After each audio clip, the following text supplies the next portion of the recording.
Number of guilty pleas and convictions, including the former campaign chairman for Trump's campaign, Paul Manafort, Rick Gates, a number of other people who were part of that case, if you remember. And so for the former president, I'm sure there's a lot of disappointment in what happened today. I'm sure there is. All right, thanks very much, Evan Perez, reporting for us. And to our viewers, thanks very much for watching. I'm Wolf Blitzer in the Situation Room. Erin Burnett out front starts right now.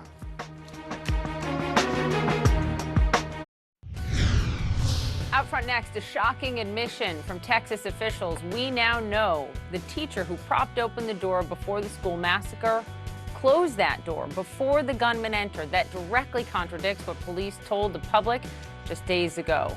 Also, a Texas Republican and longtime gun owner turning in his AR-15, a weapon similar to the one used by the Uvalde gunman, to police. Why now? And what new gun laws does he think our nation needs? He is my guest tonight. Plus, celebrations in Shanghai, millions now able to move about freely after 2 months of brutal lockdowns. But will newfound freedoms last? Let's go out front. Good evening, everyone. I'm Poppy Harlow in for Erin Burnett. Out front tonight, several major developments in the investigation into the elementary school massacre that left 19 children and 2 teachers dead. Texas officials tonight revealing the incident commander during that shooting, Uvalde School District Police Chief Pete Arredondo, is now not responding to investigators' requests for a follow-up interview. This also comes as the Texas Department of Public Safety tonight confirms the elementary school teacher who propped open that door right before the attack did in fact close it before the gunman entered. The teacher initially propped open the door with a rock, then ran back inside to get her phone when the gunman crashed his truck. And according to the official, she then removed the rock, closed the door. It just didn't lock, and now investigators are looking into why. This information is not what police originally said during their press conference on Friday. We know from video evidence, 11:27, the exterior door suspected of where we knew the shooter entered, Ramos, was propped open by a teacher.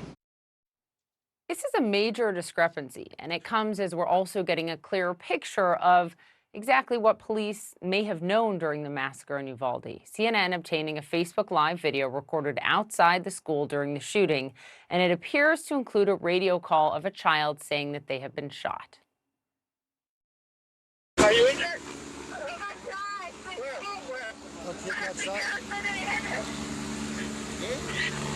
They shot a kid.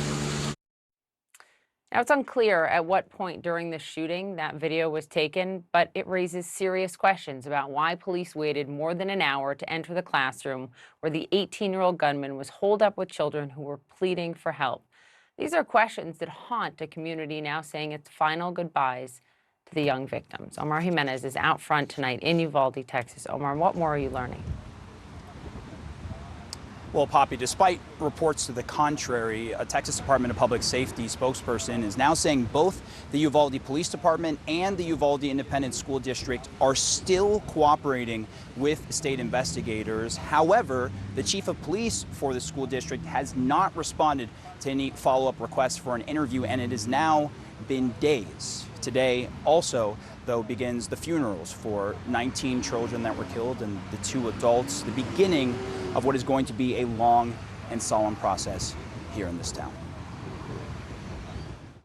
Pray for us sinners. 1 week ago, 19 families sent their children to school and they never came home, leaving loved ones only memories as community members. Even actor Matthew McConaughey, whose hometown is Uvalde, come to pay their respects.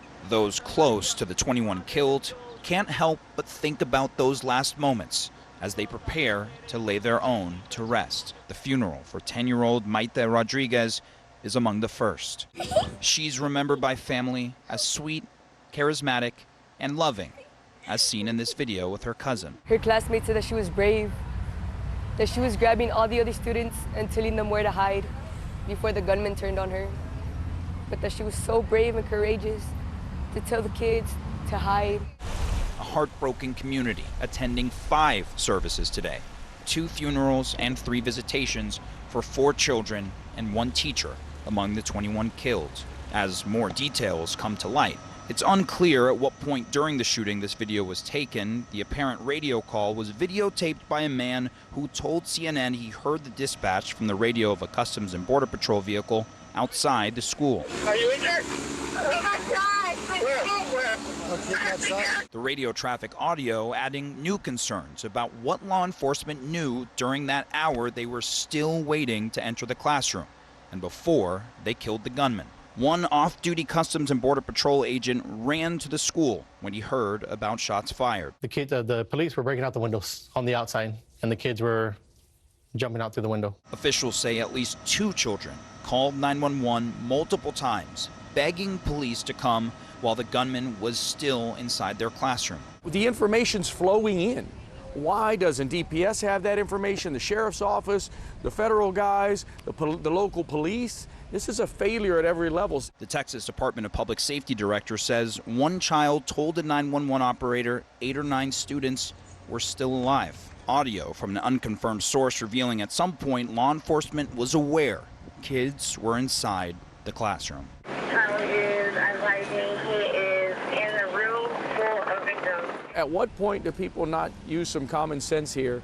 Listen to 911 calls that are coming in, understand that kids are still alive inside, and know that they have to go in there, do their jobs under the active shooter protocol. One teacher who escaped the shooting says she wants the blame to focus on the gunman. And I just hate that we have to look for blame to somebody else besides the person that actually did this to us. But the families are now left with more questions than answers as they focus on the lives that are lost. She isn't just another victim, but she's a hero.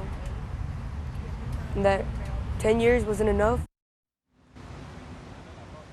And the funeral for young Maite should be starting around now. And even as I walked around today, it was hard to find people who were not affected by this. If not directly, they knew someone who was. They grew up with someone who was. They went to school at Robb Elementary. So while in the near future we are going to see families mourning, it is not an understatement to say that this community will be mourning right there with them. Of course they will. Omar Jimenez, thank you so much for your reporting. And out front now, former acting Baltimore Police Commissioner Anthony Barksdale and Kenneth Trump, president of the National School Safety and Security Services and a former Cleveland School Security Director. Gentlemen, thank you for being with me. And Commissioner Barksdale, the news that we got tonight that the Texas Department of Public Safety says the school district police chief, the man who was in charge of everything that day, Chief Arredondo, as the incident commander, has not responded to its request for a follow-up interview. That request was made days ago. How can that happen? Well, it happens when you've screwed up. It happens when you've let so many kids and teachers die because you did the wrong thing as the incident commander. You wanted to be incident commander. A lot of accountability comes with it. So I'm not surprised that he's now become silent or uncooperative. I would guess, based on my experience, that he may have found a lawyer that told him to shut up and don't say anything. So it's disturbing. It's not right. It's not fair to those that lost their lives or their families. We need answers, and I don't think we're going to get anything from him right now. You know, Kenneth, you're nodding, and one of the other real concerns here is the information that keeps changing and directly contradicting what officials said. You know, previously, the director of Texas DPS said multiple times, look, this shooter entered the building through a door that had been propped open by a teacher. Tonight, that same agency is admitting surveillance video shows the teacher removed a rock that was propping open the door and closed it, but that door didn't lock. That's very different, and it's just not the first major detail that officials have gotten wrong. Right. This is one of the most chaotic communication situations I have seen in more than 3 decades. Not only firsthand experience, but my research at Johns Hopkins on the intersection of strategic crisis leadership and risk communications. The bottom line is this: you give small chunks of information as you are absolutely confident that you got it right. I think the first press conference was the disaster that's still haunting them now. And the only thing that's more tragic and stressful to an anxious school community is misinformation, mixed messages on top of an already tragic situation. Commissioner Barksdale, U.S. Customs and Border Patrol agent Jacob Alvarado was off duty at the time of the shooting, but we know he rushed in to help his wife, who's a teacher at the school, texted him to tell him what was happening. Listen to what he told NBC News when he saw what was happening and when he ended up outside of the door of the room where the shooter was. I was there at the door, fixing to go in, but once again, I didn't have any of my gear. It wouldn't have been a smart move for me. All those guys had their gear and stuff. I believe everyone there was doing everything in their power. And he said that those 19 officers waiting outside the classroom door had all their gear. But we know it was over an hour before anyone breached the door, confronted the shooter. But still, he says, look, I think everyone did what was in their power. What do you think when you hear that? That's disturbing, because we were told that they were waiting for equipment to come. And now this, he is saying that they had their gear. He knows gear. So gear is whatever weapons you need, maybe ballistic shields, whatever. So if they had it, then why weren't they engaging? And it can't be. I'm sorry, go ahead. No, I apologize for interrupting. I just keep thinking, but even if they didn't have their gear, the children had no gear. No, it does. Gear, no gear. If you've got a gun, you go. It's just, I'm trying to make sense of this story now, and it's too much. If they have gear, engage. If you don't have all of your equipment and you can exchange back and forth with this killer, then exchange with him. Draw his attention to you and try to kill him. Try to put him down. It's just a complete failure. Kenneth, we played a little bit earlier, a few minutes ago, that video that captured what appears to be a radio call from a student inside of the school in the middle of this. And you hear someone say, I got shot. Now, it is not clear. We don't know at what point in the shooting this took place. But the man who recorded that video says the audio came from the radio and a Customs and Border Patrol vehicle outside the school. What does that tell you? When you get calls from children begging for help, somebody needs to respond. There have been a number of reports, still many things that need to be confirmed or dismissed. Reports that the school police chief, the incident commander, may not have had his walkie-talkie, his two-way radio on him, which is another issue. But the key is the amount of time here, 30 minutes, 60 minutes. We can see the fog of war initially as you roll up, but not 30 to 60 minutes later. Right. I have tried for days to think of some possible legitimate answer to be fair and objective on this, and I just can't have it. And when you hear those kids call, or the fact that they called, as a parent, you just you don't know what to say, because you can't think of anything that would be an excuse for not going in. Look, if there's small departments, which is something we often hear, small communities, that's more the reason to beef up your training, have as much gear as you can to at least make an entry, have some tools in your hand, and be able to go, because you know ahead of time that you're going to have a delayed response in getting your mutual aid from other people. That is not an excuse for not acting.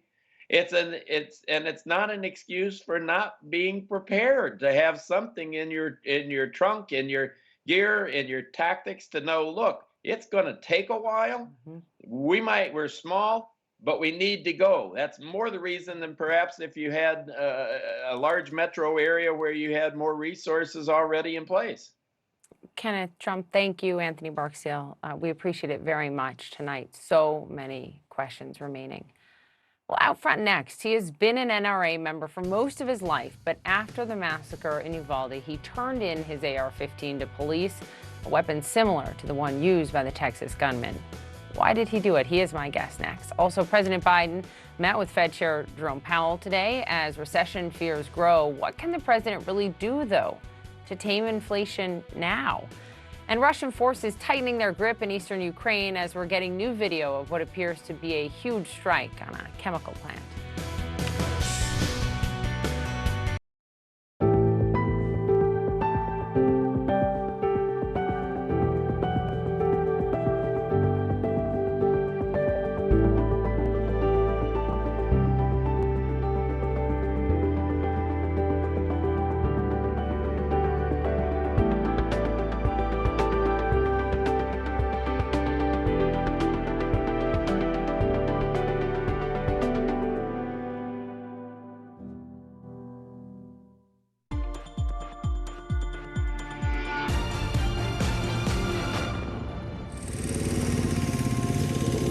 When you're on a motorcycle, you're experiencing the world in such a different way.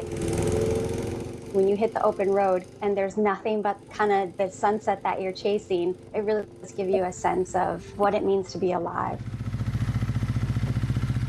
My name is Lauren Trantham, and I'm the founder and executive director of Ride My Road. Ride My Road is a fundraising organization. We primarily operate within the motorcycle community to raise funds and awareness around the topics of human trafficking in the United States. In 2016, I was going through a divorce, and it was a really tough time for me. And so I decided to jump on my motorcycle and take my camera. I did 10,000 miles across America. I photographed 40 survivors. That was really how I began this journey, was more as a personal project as a photographer, with just this idea, this thought that can we heal a broken heart through helping others? Survivors are literally the best among us. They have persevered and have so much resilience, and we have so much to learn from them. We look at vulnerable people and think that maybe they're just cast aside or they're not important, but I think really we need to look to them if we want to move forward on issues like human trafficking.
It's a mystery that gripped the world. If you have Madeline, let her come home to her mummy, daddy, brother and sister. A young girl's disappearance from a seaside resort. Please give our little girl back. 15 years later, a major break. Portuguese authorities have said that they have named a suspect. CNN investigates. So to be clear, the formal suspect is a convicted rapist and a known pedophile. Missing Madeleine McCann, Saturday. Tonight, a key Democrat negotiating with Republicans over potential bipartisan gun control reforms, laying out what actions are under consideration after both sides met today. On the table are red flag laws, changes to our background checks system, safe storage, investments in mental health, investments in school security. This comes as President Biden promises to meet with Congress to discuss possible gun reforms, but is not saying when that meeting might be. Manu Raju is out front tonight on Capitol Hill. What are you learning about these talks? Well, these talks are just initial, and they're expected to continue in the days ahead because there is significant work ahead if there is to be a bipartisan deal, and it is not guaranteed that there will be a bipartisan deal. Senator John Cornyn of Texas, who is one of the 4 members who have partook in these talks today, issued a statement saying that staff-level discussions will continue in the days ahead, where they'll try to hammer out some of the details that came in the discussion between him, Kyrsten Sinema, the other Democrat in the talks, along with Chris Murphy, and Tom Tillis, who is the Republican. Now, this is a subset of a larger group of senators who are trying to hammer out a deal that would implement narrow changes to gun laws if it were to be implemented. Everything, as you mentioned, from changing some of how the background check system would work and reporting mental health cases, bolstering states' red flag laws, but going not as far as some Democrats would like, such as banning high-capacity magazines or even AR-15s, potentially raising the age of AR-15 purchases to 21. Unlikely to happen in this package. Democrats, though, in the House do plan to move forward with a more sweeping set of gun control measures. But, Poppy, that bill almost certainly will pass the House and the House Judiciary Committee as soon as Thursday. But the problem remains in the United States Senate, where 60 votes are needed to overcome any filibuster attempt. 50 Democrats need to get 10 Republicans on board, which is why this bipartisan talk seems to be the only place where a possible law can be made if a deal can first be reached. So all eyes are on that, Poppy, as talks will continue into next week, the deadline set by the Senate Majority Leader for a deal to be reached. Right. Poppy. They can do it. Will they do it? Huge question. Manu, thanks very much for the reporting. And now let me bring in Richard Small. He is a longtime gun owner, a former high school teacher from Texas, who after the Uvalde massacre gave up his AR-15, a weapon similar to the one used by the gunman in Uvalde. Richard, thank you so much for joining me tonight. Yes, ma'am. You call yourself a devout NRA Republican. Those are your words. Someone who has owned guns for many years, been a member of the NRA for most of your adult life. I was raised that way, and I'm a member every year. It's like clockwork. So why did you give up your AR-15 after this massacre? In the massacre, my wife and I went to Uvalde because she wanted to pay respect as a mother. She understood the pain that they're probably going through after having lost her son to illness. And so her heart was just open, and so I, of course, told her, yeah, sure, we'll go. So we went the following day, and she paid her respects, and so did I. And in the process, as the crowds grew, I backed off and stepped aside and was watching. And at that moment, I pretty much started questioning myself, the fact that this weapon that I know about, the capacity that it can do, the damage that it can do, and I started second guessing myself, like, why in the world would you have such a weapon? And that was the moment. I know you've had the gun for many years. You know, after Newtown, the shooting in Sandy Hook, for example, that did not move you to do this, but it was this shooting so close to home, followed by the mass shooting at a church so close to home, and then one picture of a little victim yes. Really moved you. Rogelio Torres.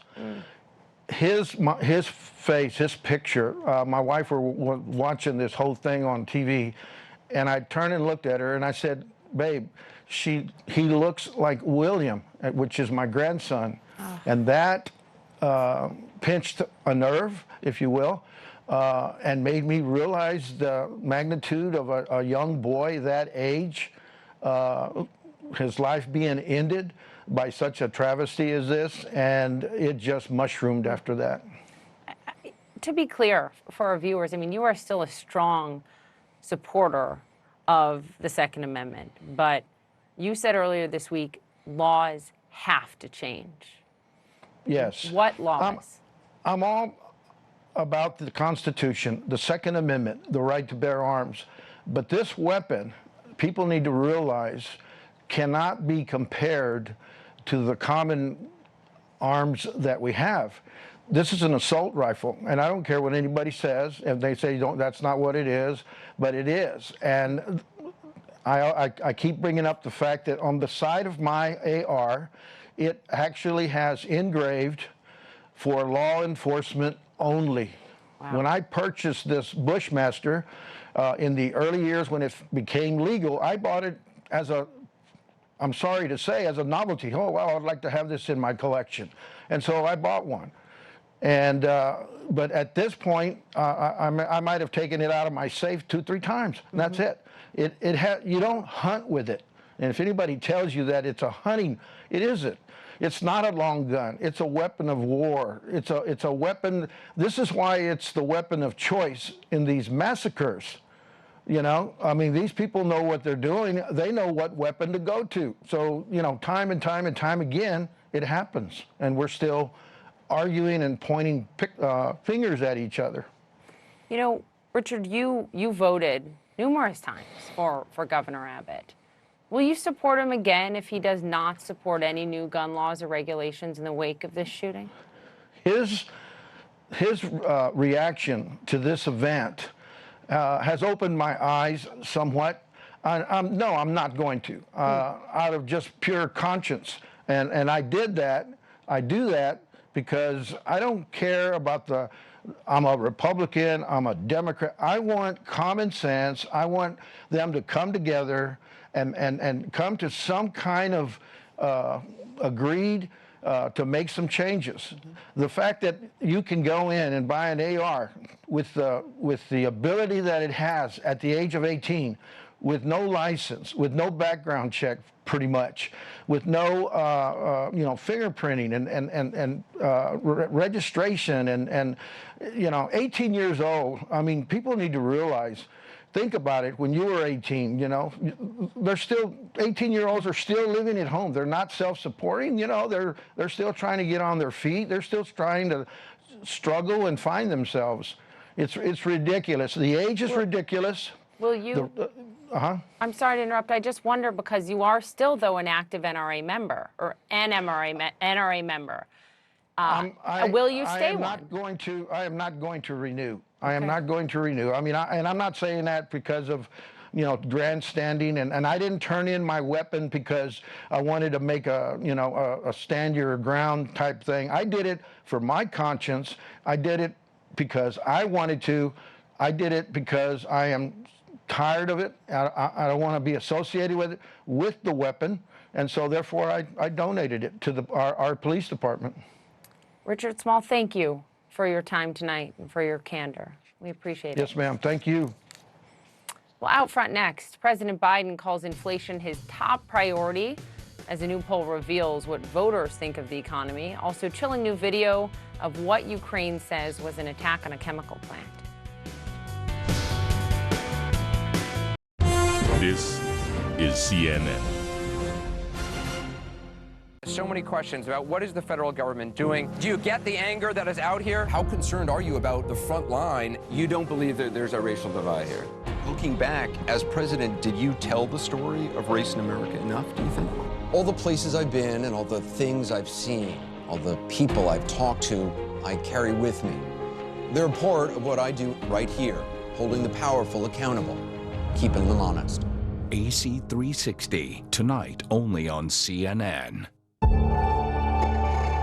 Flytrex works with drones, which are basically robots. You don't have to pay salaries to robots.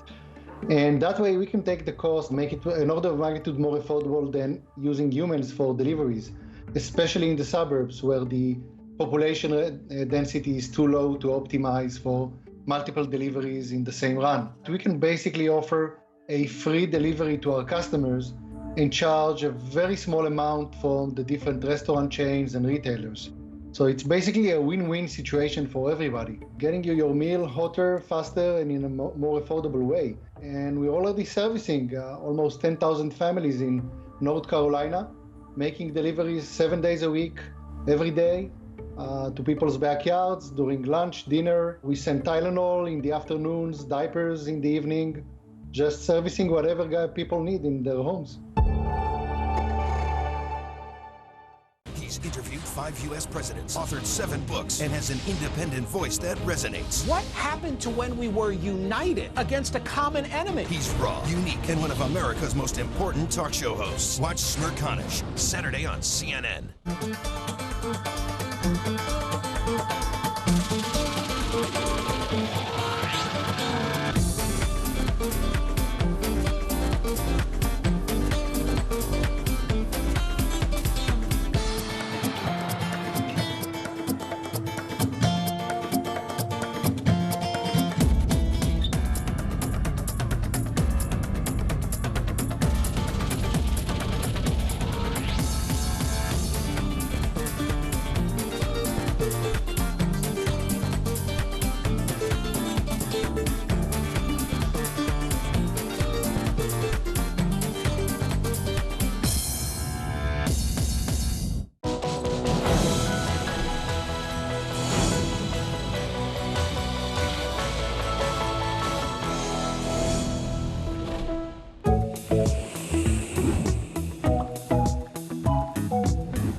travel the world, make sure the world travels with you.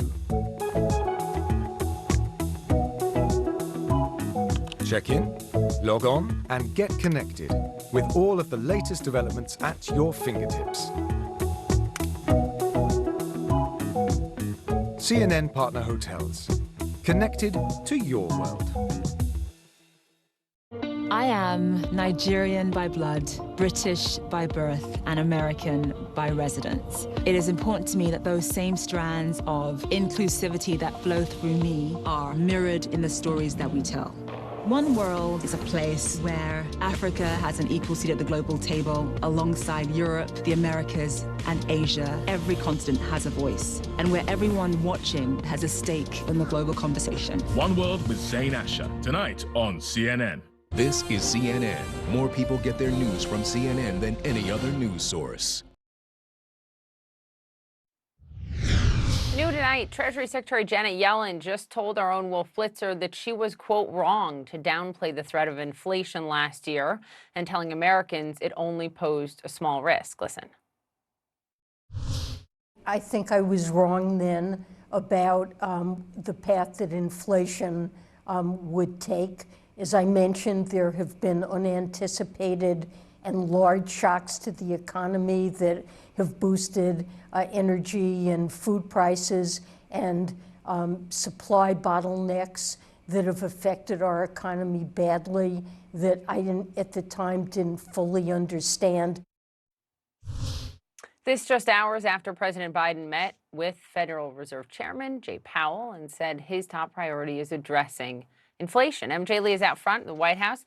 It's really important when we all say we were wrong and we learn from that and we move forward. But I think you hear it so rarely from administration officials. How significant is it, what we just heard from Janet Yellen?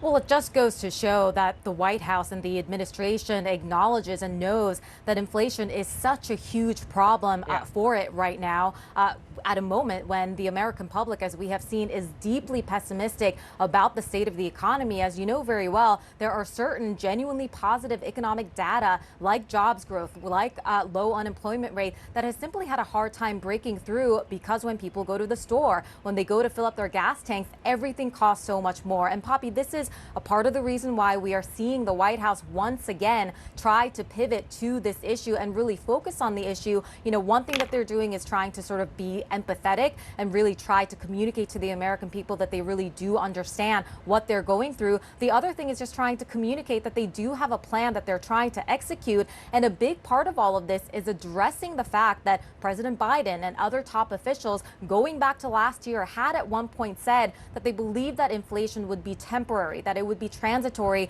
And this is a part of the reason that we saw Treasury Secretary Janet Yellen saying that looking back, she did think that she was wrong on the trajectory of inflation. You know, she said things last year like that inflation would be a small risk, that it would be manageable. And she also said that there were some unanticipated events, of course, the Ukraine war being one of them. But I think critics are going to be sure to point out that there were many other things that were baked into the economy last year. And they're going to say that the administration should have acted sooner and should have acted more aggressively. That's right. MJ Lee, thanks so much for the reporting outside the White House tonight. Let me bring in Mark Zandi, chief economist for Moody's Analytics, and Paul Begala, former counselor to President Clinton. Great to have you both. Paul, let me begin with you. I mean, Treasury Secretary Yellen, with words you rarely hear in Washington, right? I was wrong. But it's important, right, to say it. Absolutely. Well, it's what you said to MJ. Is it we all make mistakes. Now, Janet Yellen, there's a reason she's the most consequential, powerful woman in American economic history. Chaired the Council of Economic Advisors, chaired the Federal Reserve, now Treasury Secretary. She's like the smartest person in the world on economy. Even she gets it wrong once in a while, and she admitted it because she's not a politician. She's actually a really competent economic leader. To me, that it buys you credibility. Doesn't solve the problem.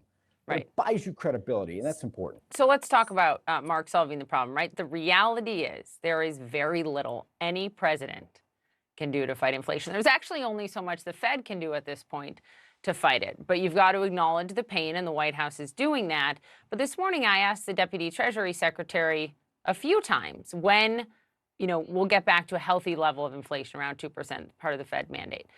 He said, look, I'm not going to make predictions. What do you think? What's your outlook? I mean, are we looking at years here, 2023, 2024? Well, not years, but a year or two, probably. I mean, in my view, the reason why inflation is so painfully high is the pandemic. It scrambled global supply chains, it scrambled labor markets. And of course, the Russian invasion of Ukraine has sent gasoline prices skyward, natural gas prices, agricultural prices, other commodity prices. And it won't be until we're on the other side of the pandemic and the Russian invasion that that inflation will moderate to a significant degree, get back to something that is more comfortable. Now, that's why there's so much uncertainty here. I mean, predict the pandemic, predict the what's going to happen with the Russian invasion of Ukraine.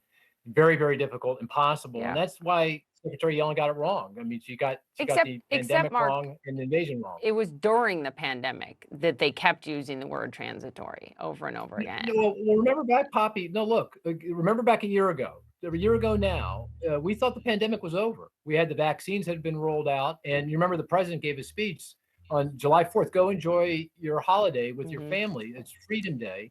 So we all thought that the pandemic was over, but it wasn't. Obviously, the Delta wave hit, soon thereafter and scrambled supply chains. Paul, this comes not at a great time for the White House, for the president, for other Democrats. There's a new Gallup poll shows us just 14% of Americans think the economy is in good or excellent shape. That's down 8 points from March. More than 3/4 of Americans think the economy is getting worse. Just days after the latest CNN poll found nearly 60% of Americans say the economy is their most important issue. I mean, you cannot sugarcoat those numbers. How much time is left for Democrats to change this outlook in a major way ahead of the midterms? Well, there's 160 days to the midterms, but they can't use every one of those days. I think the next 30 or 60 are going to be critical. And you're right. I think we lost Paul. Cow patty. There we go. You're back. Continue your thought. Oh, I'm back. I was about to use bad language, but I won't. President Johnson used to say, LBJ, so you can't shine a cow patty. So, and by the way, the Biden administration tried that. They tried denial. Inflation is transitory. The jobs numbers are good. Don't worry about. Now, look at that op-ed today the president wrote. It is dialed in on, it's a three-part message. First, I feel your pain. That empathy you talked about. He talked about growing up in a family where gas prices and food prices really hurt them. Second, I can heal your pain. Here's my plan. Then there's a third piece that he kind of winked at that I want him to develop more, which is the other guys will increase your pain. He talked about Senator Rick Scott's proposal to raise taxes on 75 million working and poor Americans, and then perhaps sunset Social Security and Medicare. That's an economic platform Democrats can run against. So they need all three legs of that stool. Mark, let me ask you about something the White House could do now that's not a panacea, but it would likely help. It's lift at least some of, if not all, the Trump-era China tariffs, right? The president said 3 weeks ago he was considering it. You've got economists at the Peterson Institute saying if you do that, you're going to reduce inflation by more than a full percentage point in a year. You're going to bring some immediate relief. The Washington Post editorial board this week said the White House has to do it, has to evolve from a tough on China standpoint to a smart on China standpoint and roll back some of the costly tariffs. Are they right? Yeah, there's no easy solution here, as you point out, no slam dunk solution, and there's downsides to all these things. And obviously, if you eliminate the tariffs on China, you're reducing some of the leverage the administration has in their negotiations with China to get them to do the right things on trade and intellectual property and cyber and all the things that are very important for us in the long run. But if I were king for the day, I'd say, look, I'd take a percentage point off of inflation at this point, and I would cut those tariffs. And if China doesn't, behave and do the right thing down the road, you can reimpose them. You just do it down the road. But right now, American people are suffering with very high inflation. Obviously, it's got them very depressed, and rightfully so. And we got to do everything we can. And cutting those tariffs make a lot of sense to me. And China's not living up to that trade agreement, anyways. No. So, all right, Mark Zandi, Paul Begala, thanks, gentlemen, both very, very much. Out front next, deadly battles breaking out across the entire front line in eastern Ukraine as Russia is now accused of striking a chemical plant. Also this.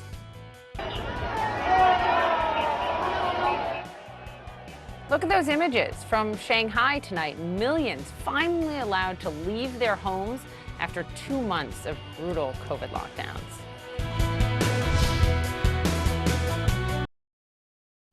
I'm Hadas Gold in Jerusalem, and this is CNN.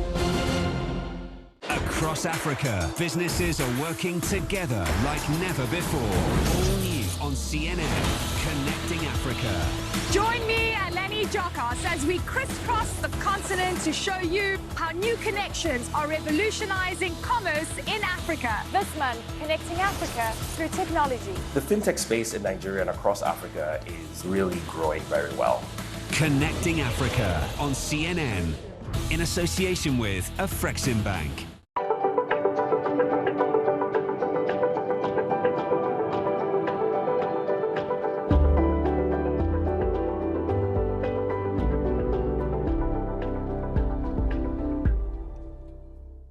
Heard it all before? But have you heard it like this? The ultimate disruptor looks set to shake up our world. We really can't ignore the impact that this has. What can we do that explores a fresh angle? So let's untangle the players and political forces. The truth is a lot more complex. What's really going on? Fast-paced news, in-depth reports, and fact checks from the perspective of The Global Brief with Bianca Nobilo. Tonight on CNN.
I'm Barry Hurst, Energy and Sustainability Director at Schneider Electric.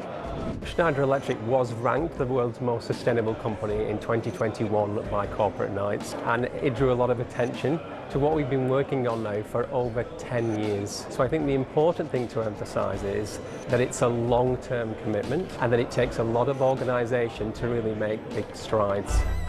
So the advice I would give is do strategy and action in parallel. We see a lot of companies who have a strategy but are unsure on how to implement it, and we see companies that want to get action but don't have a clear strategy. So I would say always do the two in parallel if you want to get maximum impact and really accelerate your journey. We try to be global and we try to be smart, and we try very hard to get both of those every week. But I want to hear our authentic voices of people who are passionate or intelligent about a subject, who will make you smarter, move you emotionally, who will kind of challenge your mind or move your heart. And that's the consistency that we try to get at. Fareed Zakaria, GPS, Sundays on CNN. New video from Ukraine tonight shows a massive gas cloud following an airstrike in Severodonetsk. Ukrainian officials say a Russian missile hit a chemical plant there. The region has been the focus of Vladimir Putin's advances in the eastern part of the country. A Ukrainian official conceding tonight Russian forces now control most of that city and the surrounding settlements, but denying that Russians have them completely surrounded. It's another example of Ukrainians continuing to maintain their resistance. Melissa Bell is out front. An explosion in the southern Ukrainian city of Melitopol, blamed by Moscow on Ukrainian resistors. And on Sunday, Melitopol is Ukraine, chanted in the heart of a town that's been in Russian hands for nearly 3 months. Yellow ribbons more defiantly displayed than elsewhere in Russian-held southern Ukraine. From Crimea to Kherson, symbols of silent resistance. But Melitopol's noisily resisted from the start. after the early chants of its people were silenced, and when the town's mayor was kidnapped by Russian forces in early March, some locals turned to armed resistance. It was a very dangerous situation. Now in Ukrainian government-held Zaporizhzhia, Ivan Fedorov says Melitopol will never give up. They can kidnap, they can kill, they can't make some tortures, but we can't give support because our citizens don't want to live in Russia. I know it. Melitopol will return to Ukraine. Melitopol fell quickly, and even as Russian forces pulled back to the south and east of the country, remained on the wrong side of a line that has hardened. Russia is using hybrid methods of occupation. That means the Russian Federation is trying to identify and destroy centers of resistance, Ukrainian partisans. Such people are often uncovered and will sometimes disappear in Russian prisons. Idea of the Yellow Ribbon was... Which is why the Yellow Ribbon movement has become key, according to its spokesman in Kyiv. He tells me the ribbons allow people to pass on the message that Ukraine is present here, that there is no other south than under the Ukrainian flag. Here in Zaporizhzhia, there's also a sense that that line between Russian-controlled Ukraine and the rest of the country is hardening even as it continues to move forward. We can hear here the regular sound of outgoing artillery fire, but we can also see an emerging refugee crisis. Hundreds of families living in their cars as they try to get back to their homes, now in Russian-controlled cities. Those people hoping to get back to their cities on the other side of that line tonight, Poppy, no longer even able to speak to their relatives. There's been a communications blockout with internet down, telephone down as well, making that story even harder to tell. Remember that it's a side of the line that the Free Press simply hasn't had access to. Those images you saw at the beginning of the report, those images, that car bomb in Melitopol, broadcast by Russian TV. Otherwise, it is from people like that man, the mayor of Melitopol, now in exile here in Zaporizhzhia, that we could hear some of what's been happening. He said that since the start of the invasion, there have been hundreds of Russian soldiers killed by Ukrainian resistors in Melitopol alone, Poppy. Wow. Incredibly important reporting on the ground tonight. Melissa Bell, thank you to you and your team. Out front next, Putin's top critic Alexei Navalny, who is already in prison, says he could face another 15 years behind bars. Why? Plus, freedom for millions of people in Shanghai, the city's brutal lockdown lifted. And tonight, incredible images of the literal mad dash to leave the city.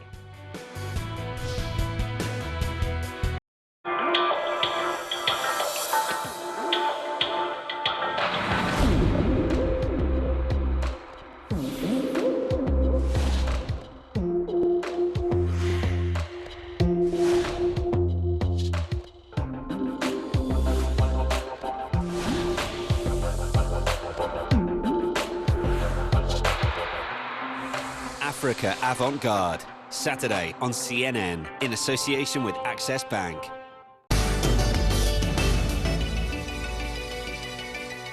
The Royal Oak by Audemars Piguet was the world's first stainless steel luxury sports watch. Famous watch designer Gerald Genta drew inspiration from a deep-sea diver's helmet, which had an octagonal shape as well as riveted screws around the design. It sold for around $3,000 when it was first released in 1972. And you know, this was considered both by the industry and by the general watch buying public as just a piece of inexplicable insanity. You know, you just didn't charge that for a stainless steel watch. And not only did they not go out of business, it has gone on to become the single most important watch commercially and aesthetically for Audemars Piguet. They're avidly collected. Yeah, they are icons of modern watch design. It's gone on to become one of the most successful wristwatches of all time.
takes a few moments to gain an appreciation of just how tough it is out here.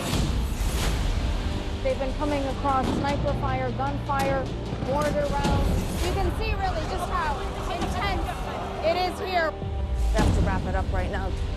Quite anxious about spending too much time on scene. Those are the kids really struggling to get away. They feel like they won't be able to outrun the war. They thought the whole border was open. People are just trying to bust through towards what they think is going to be a better life. These nurses, these doctors really have nerves of steel. You can't help but be struck by how interconnected our world is.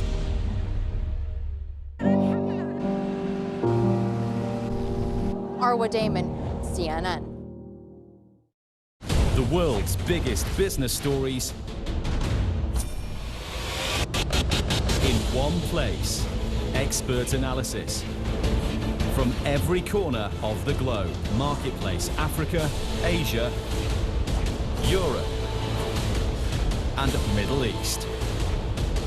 With CNNBusiness.com. Once in a generation opportunity. Technology, innovation, business. Millions in Shanghai are waking up with the freedom to move freely after 2 months of strict lockdown. Selena Wang is out front. Sprinting with shopping bags, residents racing to get out. After more than 2 months of a brutal citywide lockdown, Shanghai is finally cracking open the seal. The city's main train station packed with people trying to escape, but actually getting out of here is a treacherous journey. The city says it will fully resume transportation today.